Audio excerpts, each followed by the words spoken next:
Panickers, warriors, fear no more. It's one of those old quotes, the Charles Darwin quote about, it's not the strongest animal, it's not the smartest animal, it's the one most adaptable to change. And the hardest part about being someone who is a little bit more prone to worry or panic or that what they call paralysis by analysis, when you've got too much going on and you need to be decisive and action, it's really difficult for people who are generally a little bit more on that task-focused, introverted side to really deal with all the pressure that comes with making a decision right now. And so if you're someone who is a panicker, it's okay. And what I mean by that is, everyone has different traits, and some traits are viewed better than others, and you've got to look at the other side of it. For me, right, I'm great at adapting on the fly, and I'm really good at, idea, let me do it right away without having to plan it, right?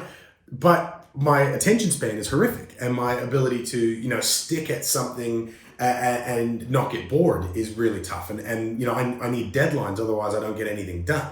And so there's always the counterbalance to any personality trait. And so if you are someone who is a bit of a panicker, a bit of a warrior, chances are you're also super diligent and conscientious and good at getting things done and don't really need to be told twice for things. And look, if you're someone who is both, try smoking a little bit less weed, and then let's see that one come through. But as far as being a panicker goes, it sometimes it goes hand in hand with the good traits that you have that make you good at things. So you shouldn't always beat yourself up about it.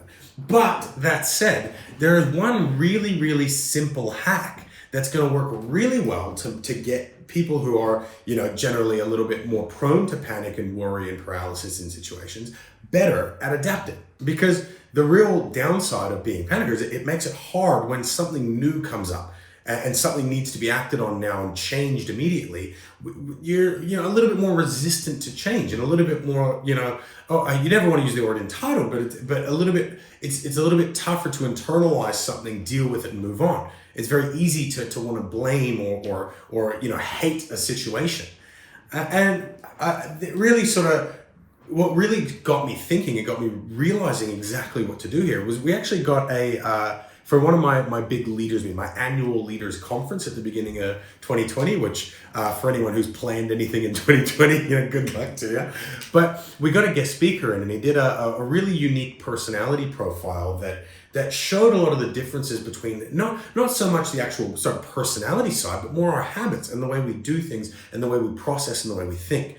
And it really showed me there was two main types of people. There were some outliers and some people that sort of were in the middle. But generally speaking, you've got someone who is super diligent and loves finding out all the facts and figuring out how things work and really deliberating before making decisions. And you can be high and low on that. And you've got people who can, and on the other side of things, can really don't need much time to do things. You can get on something right away, and you can have these ideas and put them into action and not have any stress if something arises to just wing something. These are the kind of guys that'll go and do a full-fledged public speech without even prepping notes. Right? Makes you want to pull your hair out thinking about it if you're one of the other people. Now, generally speaking, you're going to be high in one and low in the other. So I'm either going to be very high at getting, adapting and winging and jumping into things quickly, and low at, really doing my due diligence and figuring out everything and analyzing all the pitfalls. Or I'm going to be really high in analyzing pitfalls and thinking decisions out and really being intelligent about things, and low in my ability to adapt and change. So it's not your fault if you're not necessarily great when it comes to decisiveness and change, right? And that panic, that overwhelmedness that you feel, being overwhelmed, it's very, very common. But there is a hack that's going to work really well for you as a daily habit. If you do this every single day, your ability to adapt, overcome, and stay calm and collected will quadruple. The secret, contingency planning. Contingency planning is really, really important. So what you do when you contingency plan, and I encourage all of my leaders, everyone who works for me to do this, is every day, they're all in the habit of writing down their goals for the day and their results from the previous day on what they need to work on. That's something that they do every day. So we do what's called habit stacking, which if you've read the book Atomic Habits by James Clear, it goes into great detail about how easy it is to just make a new habit by simply attaching it to something you already do. revolutionary stuff. So for my guys, it was more a habit stack issue. For you, it might be a little bit more difficult because it's a brand new thing. If you're not someone who writes your goals down every day, but every day, they not only had to write things that they needed to accomplish that day, they also had to write down 3 things that were likely to go wrong. That's a contingency plan. The 3 things that are likely to go wrong and the things that you will do if they arise. For instance, let's say you've got a new rep and they're prone to losing their attitude, right? Well, you can predict that might happen, that they might be a little bit lower on sales in the beginning half of the day. So if I say, all right, I'm going to contingency plan, this agent may be lower, he might lose his attitude early in the day. So I'm going to make sure if he's not made sales by 12 o'clock today, I'm going to call him and I'm going to pick him up. And if he hasn't made sales by 3, I'm going to go and work with him personally to make sure that he's up to that standard. That's how you can contingency plan. Or, let's say you've got someone who is,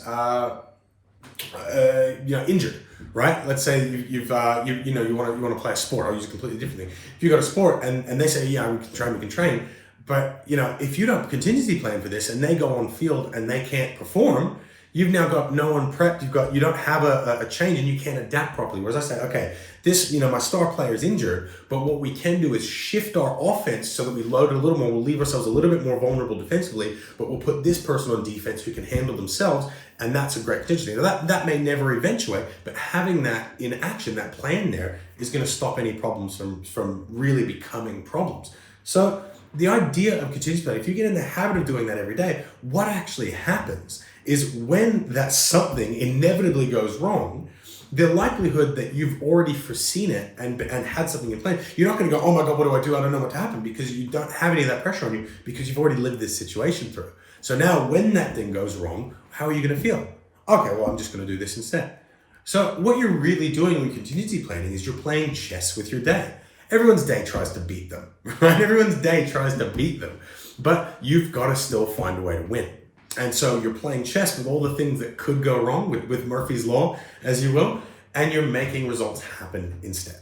So if you're a panicker and you're someone that really does struggle with, adapting, it's not because you're an inept leader. It's just a personality profile. It's just part of who you are. That's where self-awareness comes in. So instead, what you need to be doing, and sales managers and sales leaders or managers and leaders of any kind, I really highly recommend you get your guys to do this. To make sure that they're adapting as well as they need to. But if you're someone who really struggles with adapting and changing, pre-plan the things that can go wrong. Contingency plan, you'll thank me later.